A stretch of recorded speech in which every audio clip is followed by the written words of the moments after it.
గాలిని పంపి ఆ సముద్రాన్ని రెండుగా చీల్చాడు.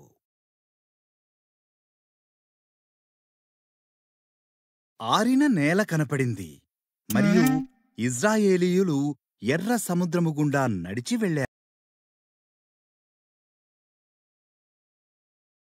ఫరో మరియు అతని సైన్యం వారి వెంట సముద్రములోనికి వెళ్ళారు. దేవుడు మోషేతో తన చేతిని చాపుమని చెప్పాడు. అప్పుడు సముద్రం మొత్తం కలిసిపోయింది. దానిలో ఫరో అతని సైన్యం మునిగిపోయారు.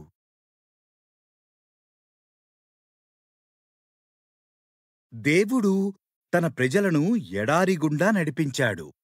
వారికి భోజనాన్ని, నీటిని ఇచ్చాడు.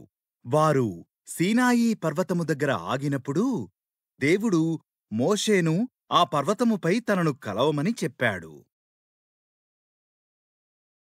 అగ్ని, పొగ చుట్టుముట్టగా మోషే పైదాకా ఎక్కాడు, మరియు దేవుడు మోషేను కలవడానికి దిగివచ్చాడు.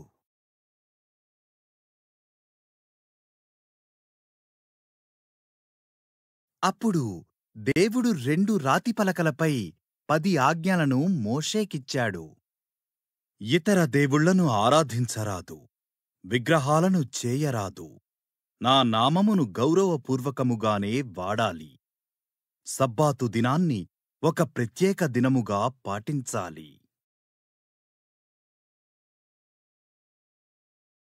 తల్లిదండ్రులను గౌరవించాలి, నరహత్య చేయరాదు, నీ భర్త లేక భార్య పట్ల నమ్మకంగా ఉండాలి, దొంగతనం చేయరాదు, అబద్ధమాడరాదు, ప్రజలను లేక వారికి కలిగిన వాటిని ఆశించరాదు. ఈ 10 ఆజ్ఞలను బట్టి దేవునికి ఎలా లోబడాలో ప్రజలకు తెలిసింది.